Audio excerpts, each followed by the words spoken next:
צהריים טובים. תודה פרופסור לאוי ותודה לכולכם שהשתתפתם בכנס המחלקתי שלנו השנה. מן המפורסמות הוא שאנחנו מתארים לעצמנו את המציאות בעזרת דימויים, לשון ציורית ובייחוד מטאפורות. מטאפורות מסוימות כמו החיים הם נסיעה, נפוצות ומקובלות. משוררים כידוע נוהגים להשתמש במטאפורות ידועות וגם מקוריות באומנותם. בספרות השמית הקדומה רווחו שתי תפיסות דומיננטיות של מחלה. לפי האחת, המחלה מהווה מתקפה מגורם חיצוני, כמו אל, שד, או דמות מואנשת של המחלה. תנו את הדעת לדוגמה הזאת מתוך השיר הבבלי של הסובל האדוק אהללה לאדון החוכמה. זה לא מופיע בתמסיר. שד מרושע הלביש את גופי כבגד. תרדמה כיסתה אותי כמו רשת. קיפאון אחז אותי. שיתוק חל על בשרי. מכה השתלטה עליי. נחנקתי כמו חלל. גזר דין מוות כיסה את פניי.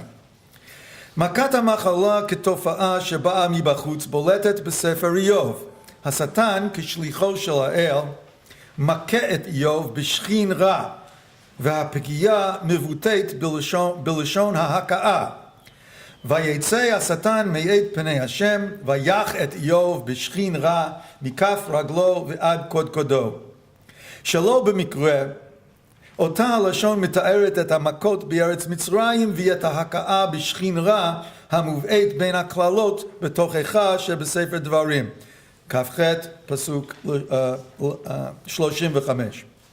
קרוב יותר לענייננו, ההכאה מאפיינת את ההתנפלות של אנשי שבא על העבדים של איוב ואת המתקפה של הכסדים את העדרים והעבדים של איוב. ראו נא בסמסיר. הפועל מחץ המקביל למונח המתאר את ההכאה ביצירה הבבלית שנזכר, לפי אחד הפענוחים, מתאר את הפגיעה האלוהית הן בשירת האזינו והן בדברי אליפז המזכירים את הניסוח בשירת האזינו. הנה אשרי אנוש יוכיחנו אלוה ומוסר שדי אל תמס, כי הוא יכאיב ויכבש ימחץ וידיו תרפנה. כמו כן, איוב מבקש רחמים מאת רעיו מאחר שיד אלוה נגע אבי. ראו בתמסיר. השורש נגע מתאר הן את המכות בארץ מצרים והן את הצרעת המתוארת בספר ויקרא, י"ג 2-6. ואם נשוב לענייננו, הפועל נגע מציין את הפגיעות ברכושו של איוב ואת ייסוריו הפיזיים של איוב בסיפור המסגרת של הספר. הפועל משמש את אליפז כשהוא מתאר את הצרות שפקדו את איוב, ד' 5, ראו נא בתמסיר. ואת הצרות שמהן ינצל איוב בעתיד, ה' 19. השכין רע המטריד את איוב ללא הרף, מגיע אליו בנגיעה, ב' 5. איוב גורס שכל ייסוריו מהווים מכות המגיעות אליו מבחוץ, מאת האל, והוא מתאר אותם בבחינת חיצי שדי, הפוגעים בו, ו' ד', כשהאל מציב אותו בתור מטרה לחיציו, ז' 20. אפשר למנות מקומות נוספים בספר איוב המדמיינים את ייסוריו של איוב בבחינת מתקפות צבאיות של האל. אך ברצוני לעבור לתפיסה אחרת של המחלה בספרות הקדומה ולהתמקד דווקא בה. האדם המתלונן על צרותיו ביצירה הבבלית אהללה לאדון החוכמה, המכונה לעתים שירת איוב הבבלי, מתאר את מחלותיו בצורה הזאת, ראו נא בתמסיר. בשרי נשחט, דמי יזוב, עצמותיי נגלו, אך אורי יחסם, בהתהפכי על משכבי, נתקו גידיי, איבריי נפסרו, מושלכים לכל עבר. גופו של המתלונן מתדרדר ומתפרק. התהליך המתואר הוא תהליך של התפרדות. גוף האדם מדומה כגוש שלם, והמחלה מדומה כפירוק וכהתפוררות הגוש הזה. הנביא ישעיהו עושה שימוש בהמשגה הזאת כשהוא מתאר את החברה המושחתת מולו בבחינת גוף חולה ומפורד. מכף רגל ועד ראש אין בו מתום, פצע וחבורה ומכה טריה, לא זורו ולא חובשו, ולא רוככה בשמן. א' 6 ראו נא בתמסיר. בדימוי המפורסם הזה, החלק הבריא מתואר כשלם, מתום, והמצב החולה מתואר בתור פגיעות בשלמות האור והבשר. השוו הדימוי הדומה בתהילים ל"ח פסוק 4 באמצע העמוד השני של התמסיר. אין מתום בבשרי מפני זעמך, אין שלום בעצמי מפני חטאתי. במקביל לחוסר מתום בבשר, מגלים כאן חוסר שלום בעצמים. הטיפול לריפוי פצע בעור הוא חבישה, כדי לאחות את העור במשיכת שני צדדי הפצע זה לעבר זה. הבה נזכיר שוב בהקשר זה את דברי אליפז מפרק ה' ראו נא בתמסיר. עכשיו בעמוד הראשון. כי הוא יכאיב ויכבש, ימחץ וידיו תרפנה. אף איוב משתמש באותו הדימוי בפרק כ"א ראו נא בתמסיר, כשהוא מתאר את עצם הבריאות בתור מתום. איוב קובל על המקרה הבלתי צודק של הרשע אשר זה ימות בעצם תומו כולו שאלנן ושלב, כ"א 23. איוב בראשיתו מתואר כתם, שלם בגופו, בנפשו ובדרכו. הוא זוכה למשפחה שלמה, 10 ילדים, ואחוזה גדולה שעשתה אותו לאדם העשיר ביותר באזורו. באופן פתאומי הוא מאבד את רכושו ואת ילדיו, והוא מוכה בשכין רע. שכין רע, כאמור, הוא אחת הכללות הנמרצות שבתוכחה בדברים כ"ח. ראו נא בתמסיר. אולי זה בתמסיר. יכך השם בשכין רע על הברכיים ועל השוקיים אשר לא תוכל להירפא מכף רגלך ועד קודקודיך. איוב אף הוא מוכה בשכין רע מכף רגלו ועד קודקודו. ב' 7. לא ידוע לנו מה בדיוק היה שכין רע, אך ברור שהוא קרוב למצב המכונה צרעת בספר ויקרא, י"ג 20 ראו נא בתמסיר. וראה הכהן והנה מראיה שפל מן האור ושערה הפך לבן וטמאו הכהן נגע צרעת היא בשכין פרחה.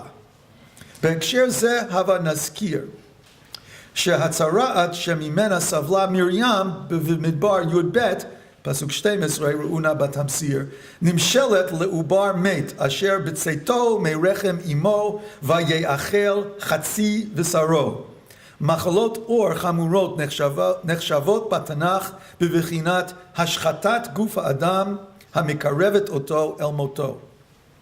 איוב מתאר את התהליך המדובר באופן הזה. למד 30 ראו נא בתמסיר. אורי שחר מאלי ועצמי חרה מיני חורב. אורו של איוב הפורח אבעבועות מפחית מצורתו הגופנית ומצמצם את היותו בן אדם.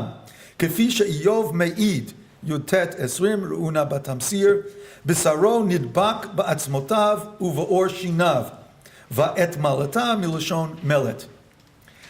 במצב כזה העצמות בולטות כמו אדם הסובל מרעב, כפי שנאמר בתהילים קב 5-6. הוכח העשב ויבש ליבי, כי שכחתי מאכול לחמי, מכל אנחתי דבקה עצמי לבשרי. אלוהים לפי איוב כימת אותו, ט"ז 8 ראו נא בתמסיר, וכפי שאליפז מסביר, כ"ב 16, מצב שכזה מביא לידי מוות, איוב מתאר את הגוף שהוא מוכרח לחיות עמו מעל האדמה, בבחינת הגופה הקבורה מתחת לפני האדמה. זין 5 ראו נא בתמסיר. לבש בשרי רימה וגוש עפר, אורי רגע וימאס. נוטים לגזור את רגע מלשון רגע באתיופית המורה על גלד. אך לפי עניינו פירושו יהיה נבקע, כמו שפירש מלבים. בדמיון המטאפורי של איוב, אורו הוא לבושו, ובתפיסתו אורו נרכב כמו בגד, י"ג 28, ראו נא בתמסיר. והוא כרכב יבלה, כבגד אכלו אש. לפיכך, לשיטתו של איוב, הדרך לרפא את אורו ולהחזיר את עצמו לשלמותו, היא לרקום בד על אורו הפצוע, ט"ז 15. ראו נא בתמסיר. שק תפרתי עלי גלדי. בהתאם למטאפורה, אור הוא בגדו של הגוף, איוב משמש לעצמו חייט. איוב מדמה את גופו האידיאלי בבחינת גוש מוצק. הוא מתאר את עצמו בתור נוזל שקפה ובתור שלד העשוי משזירה של עצמות וגידים עליהם הוא מלביש שכבה של בשר. י' 10-11 ראו נא בתמסיר. הלא כחלב תתיכני וכגבינה תקפיאני, אור ובשר תלבישני ובעצמות וגידים תשוחחני. איוב אינו מאפיין את האל היוצר כמי שמעצב את האדם מגוש עפר, כפי שמתואר בסיפור הבריאה בבראשית פרק ב', אף על פי שדימויי האדם כיצור העשוי מעפר נפוצים בספר איוב. בתיאור המטאפורי של האל יוצר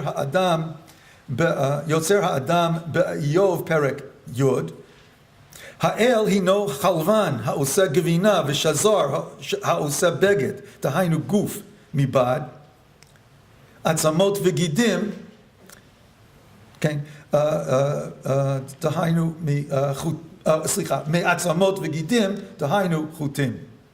לדאבונו של איוב גם הגבינה וגם הבד עשויים להתקלות. בהתמודדו עם ייסוריו, איוב מגלה מודעות למצבו השביר. אי לכך, הוא שואל באופן רטורי, ו' 12, ראו נא בתמסיר. אם כוח אבנים כוחי, אם בשרי נחוש. למרבה הצער, גופו של איוב אינו עשוי מחומרים שאינם מתגלים כמו לוויתן, שהוא יצוק כמו אבן, מ"א 16, או בהמות, אשר איבריו העשויים מנחושת וברזל. גופו של איוב עשוי להתקלות. איבריו, אומר איוב, כבר מתקלים. אם נתבונן באיוב י"ז 7 ראו נא בתמסיר, ונגרוס עם חוקרים רבים במקום כולם את הפועל קלים, מלשון קלה, נקבל את הנוסח הזה. ותיכה מכעס עיני ויצורי קצל קלים. רוצה לומר יצורי איברי קלים כמו צל שטבעו ללכת לאיבוד.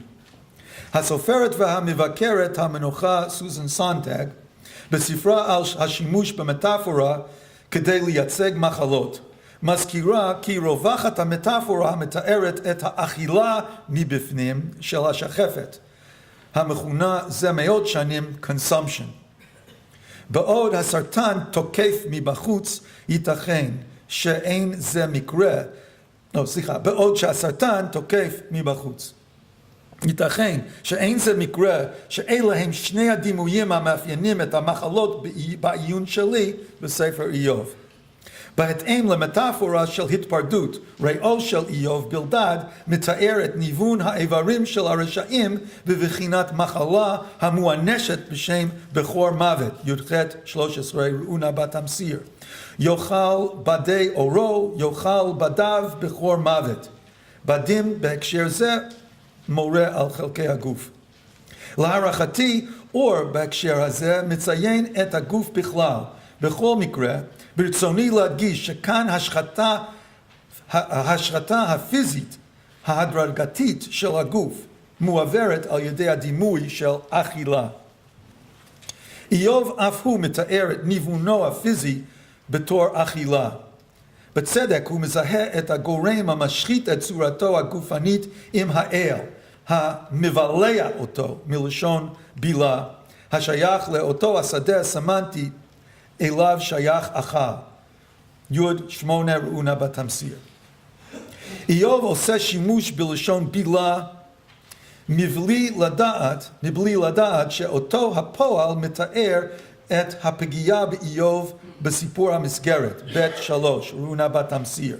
ויאמר השם אל השטן, השמת ליבך אל עבדי איוב, כי אין כמוהו בארץ, איש תם וישר ירא אלוהים ושר מרע, ועודנו מחזיק בטומאתו, ותסיתני בו לבלעו חינם.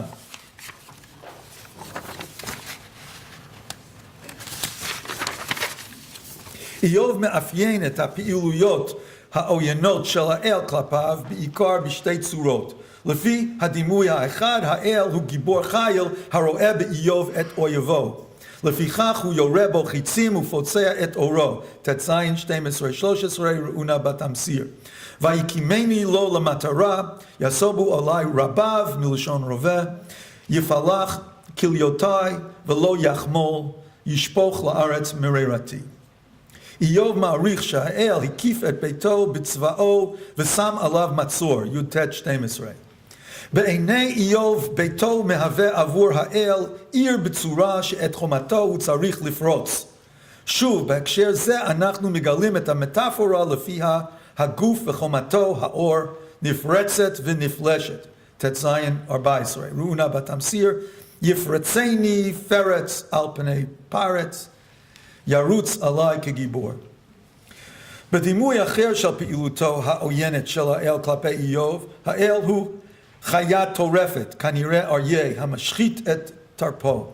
ט"ז 12 ראו למעלה בתמסיר, שלב הייתי ויפרפני, ואחז בעורפי ויפץ פצני.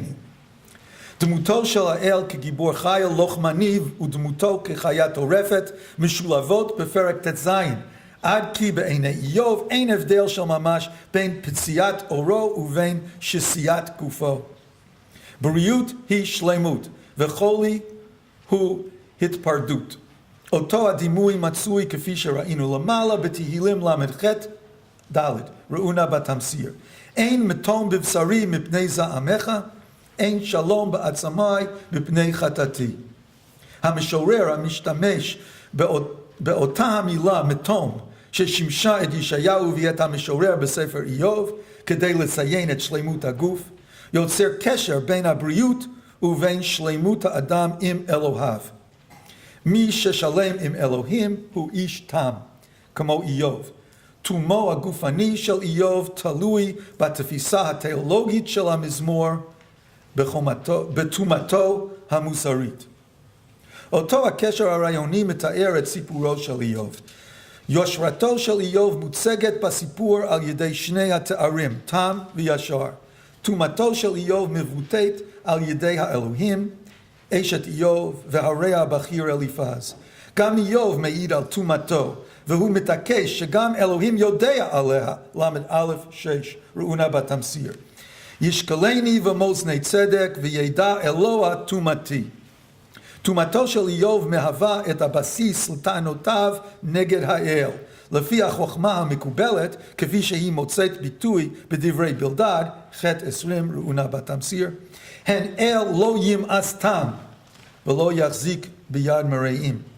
אולם לתפיסתו של איוב, אלוהים עושה לו עוול ובכלל אינו מבחין בין תם לרשע.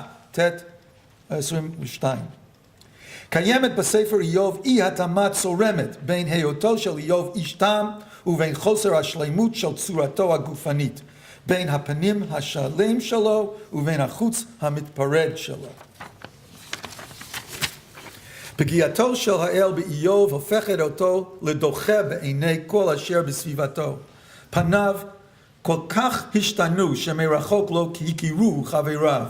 איוב מקטר על האל שהשחית את צורתו, י"ד 20, ראונה בתמסיר. תתקפהו לנצח ויהלוך, משנה פניו ותשלחהו. מקורבי איוב ואף קרובי משפחתו נרתעים ממנו, פרק ט' פסוקים 13 עד וכולל 19. מעניין שאף אחד מהרעים לא מזכיר את מחלתו, ובסיום הספר אין זכר לכך שאיוב נרפא. התגובה הטיפוסית למחלתו של אדם היא להתכחש לה או להתעלם ממנה. מתייחסים אל המצורע כמו מצורע. כפי שסונטג מאירה, נוטים לעשות דמוניזציה של החולה ומאשימים אותו על שחלה.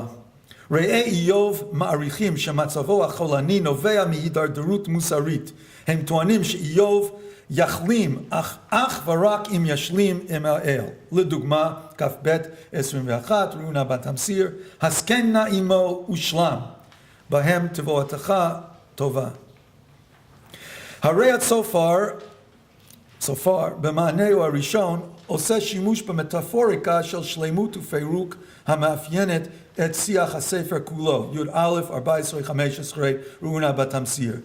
אם אבן בידך הרחיקהו ואל תשכן בו עליך עוולה, כי אז תישא פניך ממום והיית מוצק ולא תירא. את הפסוק השני אני גורס, כי אז תשפה נבך ממום. לאמור, אחוזתך תהיה נדרת ממום, והיית מוצק ולא תירא. איך שלא נקרא את הפסוק, צופר עורך הנגדה גמורה בין מום ובין החלה, בין אם היא ברמה המטאפורית ובין אם היא ברמה המילולית. בעזרת השימוש במטאפוריקה של בריאות, לפיה הבריאות היא השלמה והמחלה היא התפרקות. המשורר של ספר איוב מסוגל ליצור קשר הדוק ואלגנטי בין התפיסה התיאולוגית הטוענת שהאדם התם יזכה לשלמות גשמית ובין המקרה של איוב המפריך את התפיסה הזאת. אין איוב מסוגל ליישב את תומתו המוסרית עם משברו הגופני.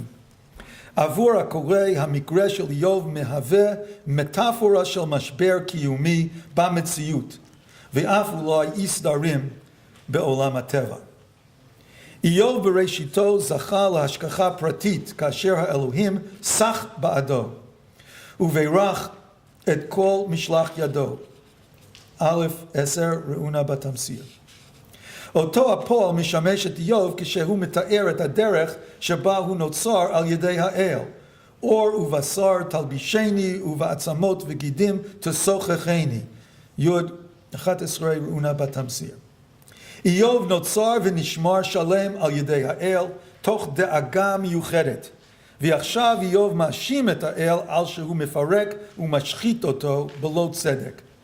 דומני כי איוב משקף את המציאות כפי שהיא לעתים נשקפת לנו מתפרדת. או במונחים של ספר איוב, כשהעולם אינו שלם ובריא. עד כאן, תודה רבה.